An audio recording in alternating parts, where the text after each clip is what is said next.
వేసుకుంటారు చూడే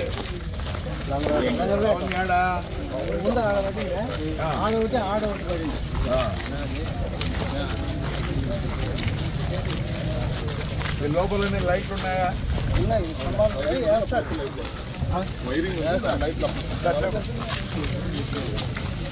అదే ఇప్పుడు మొత్తం ఇదంతా లైట్లు రావాలి. అదే అర్థమైందా?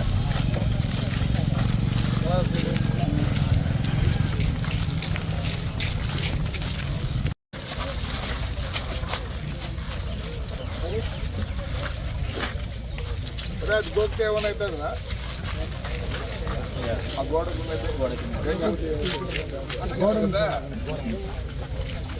సపోర్ట్ ఏమన్నా పెట్టినారా అంటారా?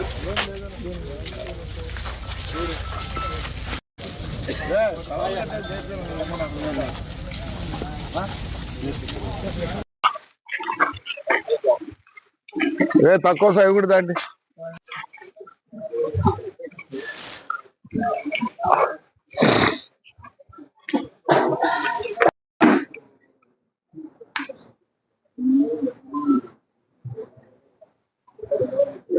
అశ్వత్థం అశ్వత్థం అంటానే ఉంటాడు సంవత్సరానికి ఒకసారి.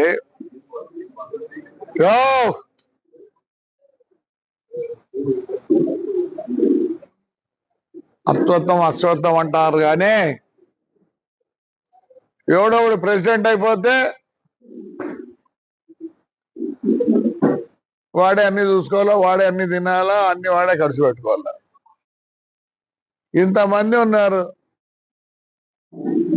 సంవత్సరానికి అంత పెద్దగా జరుగుతుంది. ఎందుకు మీరందరూ పట్టించుకోరు? అంటే ఎవడు పట్టించుకుంటే వాడేనా?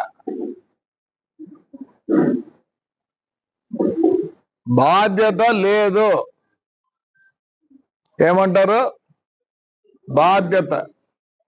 నాకు అర్థం కాదు, మీ ఇళ్ళ చుట్టూ కంపలు ఉంటాయి, ఏంటి ఇది పెంచుతున్నారు? బాధ్యతలే. పల్లెల్లో అయితే కాలువలన్నీ ఆడ ఉంటే వాసన కొడతానే బాధ్యతలే. ఎట్లా బా ఇట్లయిపోతుంది? నిన్న ఒక ఆయన వచ్చినాడు, మా ఊరి నిండా కంపలు ఉన్నాయన్న, గవర్నమెంట్ లెక్కిపిస్తావంట. నువ్వు నవ్వదురా, నువ్వంతే మారండిరా. ఇంత మంచి గుడి, ఫ్యాన్ ఉద్యమం దొరకడా తల్లి పెడతాంట. ఇంత మంచి గుడి బ్రహ్మాండంగా జరుగుతుంది, మీరు ఎవరు లేకుండా జరుగుతుందంటే అర్థమేమి? మీరందరూ ఇంకా పట్టించుకుంటే ఎట్లుంటది? ఎందుకంత మీకు ఏది కావట్టదు? ఇంతకుముందు మనకు కుటుంబాలన్నీ ఒకటే ఉంటాండే, ముందు చితికిపోయిన కుటుంబాలన్నీ. ఆ రోజు మీ పెద్దోళ్ళు చెప్తానులే, వాడు గడ్డం తీయద్దంటే తీయెత్తుకోండ్రి, గుడ్డలతో ఉతుకోండ్రి. ఇవన్నీ ఎవరు చెప్పే పరిస్థితులు ఉన్నారా? ఎందుకంటే ఆ ఊర్లో వాళ్ళ కంట్రోల్ ఉండేది, ఏదో చిన్న చేసినా చేస్తున్నారు. అదే పనిగా ఇస్తారు. నేను ఎలా చేయాలో చూపిద్దామని పట్టుకున్నా. చాలా మందికి బాధ ఉన్నట్లుంది, ఎవరిని ప్రెసిడెంట్ అయిపో ప్రెసిడెంట్ అయినాడని. నేను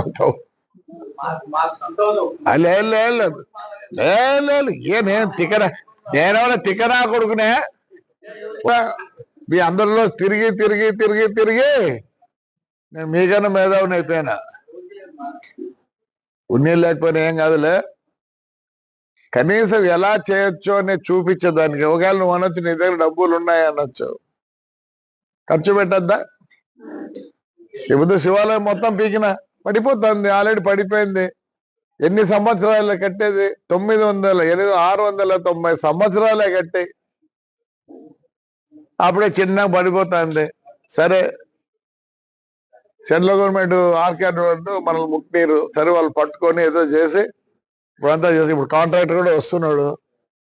కాంట్రాక్టర్ ఇది వీకమన్నారు, అది వీకాలంటే ఏదైనా డబ్బులు లేవు. అయ్యా మేమే చేస్తాం లేదు అని ఇప్పుడు పిలిపించిన ఉన్నీలే, వాళ్ళు ఏదో అర్జెంట్ ఉంటారు, మాట్లాడండి. భుజం పెట్టండి, చెయ్యండి, మళ్ళీ డబ్బులు అనుకుంటారు.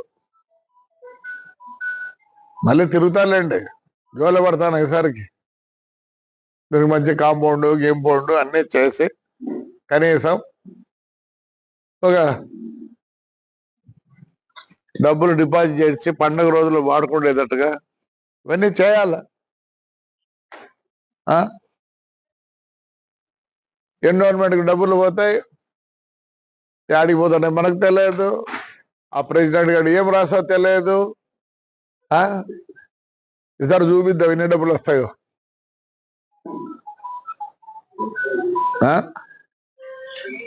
అందుకోసం మిమ్మల్ని అందరిని నమ్మడం. ఈ పండగ అయిపోయినాక అంత జోలు పడతానో ప్రతి గ్రామంలో ఇంత డబ్బులు రావాల్సిందే. ఎందుకు అడుగుతాను? మీరు బొట్టేస్తారో 10,000 ఇస్తారో 1,00,000 ఇస్తారో కాదు, కనీసం మేము కూడా అరే ఆ గోడ కట్టినప్పుడు మేము ఇచ్చినాంరా అని సొంతం చేసుకోవాల. ఏది పట్టించుకోవద్దు. ఎట్లా చింతల వెంకట స్వామి అది పడిపోయింది, సరే దాన్ని ఏదో చేస్తున్నాము. ఇప్పుడు కోట ఆంజనేయ స్వామి ఉన్నాడు, దాన్ని చేయాలా. కొన్ని ఉన్నాయి పాతవన్నీ, రీసెట్ చేయకపోతే పోతాయి. వాళ్ళు ఎప్పుడో కట్టినారు, ఆ కట్టక మనం ఇప్పుడు కట్టలేము, అయితే అది మనతో కాదు. ఒకటి గుళ్ళన్నీ ఇప్పుడు చింతల వెంకట స్వామి కానీ శివాలయం కానీ ఎవరు కట్టారు? శ్రీకృష్ణరాయల సంతతి కట్టింది. మనకు హంపి నుంచి ఎంత దూరం ఉంది? 217 కిలోమీటర్లు. మధ్యలో ఏడన్నా ఉందా గుళ్ళు? మళ్ళీ ఇట్లా పోతే ఒంటిమిట్ట. వాళ్ళు అప్పటికే విజయనగరం సామ్రాజ్యం కట్టేటప్పుడే ఆడ ఎందుకు కట్టినారంటే ఒక కథ ఉంది, అంటే మనకు తెలియదు, కథ ఉంది. కుక్కల్ని కుందేలు తరిమినాయంట. అంటే ఆ స్థలం యొక్క ప్రభావం. తాడిపత్రంలో కూడా ఏదో కనిపించింది వాళ్ళకి. ఆ కాలంలో వాస్తు అన్నారు, శాస్త్రాలు అన్నారు, అప్పుడు పూర్తి చాలా ఉన్నాయి. స్థల ప్రభావం. ఒకటి కాదు కట్టినది, 2 కట్టినారు. 2 చిన్నది కాదు, పెద్ద గుళ్ళు. వెంకటేశ్వర స్వామి గుడి వచ్చి దాన్ని రెప్లికా హంపీలో ఉండే గుడే. ఆడ కూడా ఒక దిక్కు చూస్తే తిరిగిబడినటువంటి ఈడ ఉండేది. మనకి గుడి కట్టేటప్పుడు పైన కోపరం కట్టేటప్పుడు రోత పోయింది. ఆడ ఒక రథం ఉంది, ఈడ ఒక రథం ఉంది, సేమ్ అంతా ఒకటే మాదిరే ఉంటది. నిజంగా మహిమ ఉంది తాడిపత్రిలో. అవును, ఎక్కడ లేకుండా ఫ్యాక్టరీలు ఆడికెందుకు వచ్చిన? సిమెంట్ ఫ్యాక్టరీలు. రాయి ఆడుంది, దానికి రాయి ఆడుంది తెలుసా? కర్నూలు డిస్ట్రిక్ట్. ఆ నుంచి కన్వేయర్ బెల్ట్లు వేసినారు, కిలోమీటర్లు. మరి ఆడెందుకు పెట్టలేకపోయినారు? పెన్నా సిమెంట్ ఆడ పైన, అది కొద్దిగా కడప డిస్ట్రిక్ట్ లోకి పోతే మైన్ అంతా. మరి ఆడబెట్టుకోండి, ఈడెందుకు పెట్టినారు? మళ్ళీ కింద పెన్నా వచ్చింది, అది ఆడ నుంచి అనుకోండి బెల్ట్. ఓ అమ్మా 2.5 కిలోమీటర్. దాని తర్వాత బిఎంఎం వచ్చింది, అది కూడా అంతే. మరి రా మెటీరియల్ ఉండేసారి పెట్టాలి కానీ లేదు. ఇంకా స్టీల్ ప్లాంట్ వచ్చింది, స్టీల్ ప్లాంట్లో ఏముంది? లాస్ట్ నీళ్లు కూడా గండికోట నుంచి వస్తాయి, దానికి ఏమీ లేవు. మరి ఆ రోజు వాళ్ళకందరికి ఎందుకు తట్టిందంటే మన ఊరు బాగుపడాలని తట్టి. ఇండస్ట్రీస్ లేదు ఏంది మన ఊరు బండలు. అసలు గ్రెనైట్ అయితే ఈ ఏడా లేదు, ఏడ నుంచి వస్తుంది? శ్రీకాకుళము, కర్ణాటక, ఒంగోలు, అక్కడి నుంచి అంత వస్తుంది, ఈడ లేదు. మరి నల్ల బండలు కూడా పైన కొండ మీదనే ఉండేది, ఇక్కడ కిందికి వచ్చింది. అందుకే ఇప్పుడు బాగుంది తాడిపత్రి. 3 పూట్లు కాదు, బ్రహ్మాండంగా తింటారు, బ్రహ్మాండంగా ఉన్నారు. అట్లా దీని కూడా చాలా బయట దీని కూడా చాలా విశిష్టత ఉంది, చాలా ఉంది. ఇక్కడ వచ్చినారు, భీముడు వీళ్ళందరూ వచ్చినారనే కదా. ఊరిగా చెప్తారా? మరి ఎందుకు చెప్పకూడదు? ఆడేదో ఊర్లో భీముడు వచ్చిపోయాడు వచ్చారు. పురాణం ఉంది, దీనికి కూడా మహాత్మ్యం ఉంది. కాబట్టి 4 వారాల్లో ఎంత జనం వస్తారు? కనీసం ఒక 60-70 మంది మొత్తం ఎత్తుకుంటూ రారా? వస్తారు కదా. మరి మీరంతా ఏం చేస్తున్నారు? మీ బంధువులు కూడా నీళ్లు పోయడంలే.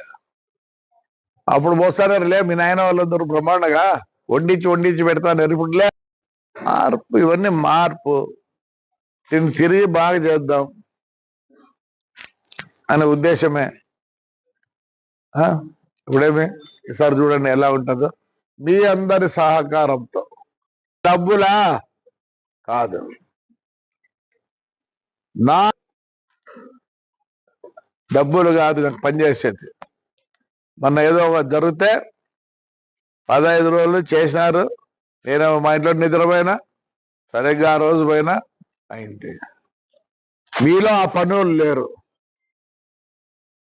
కూర్చోండి అందరూ, కూర్చోండి రండి. మీలో ఆ పనులు లేరు. ఈ వద్దు ఆ బాధతోనే బయట నుంచి తెచ్చుకొచ్చిన. ఎందుకు ముందుకు రారు? పెద్ద ఆయనకి ఇట్లా ఉంటారు. రండి. ఒకడేమో గుడ్డ వేసిపోతాడు, ఇంకోటి వస్తాడు, అది కొడతాడు, పటా అని కొడతాడు. ఇంకోటి వస్తాడు, కట్టెబెట్టి లేపి ఈడ కడతాడు, అయిపోతాను వెళ్ళిపోతాడు. అది డబ్బులతో జరిగేది.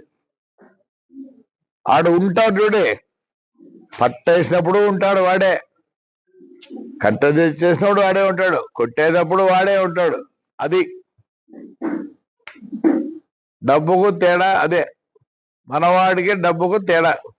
వాడు డబ్బు కోసం పనిచేస్తాడు, మనవాడు బాగుండాలని చెప్పి మనవాడు పనిచేస్తాడు. ఊపుతున్నావు నువ్వులే.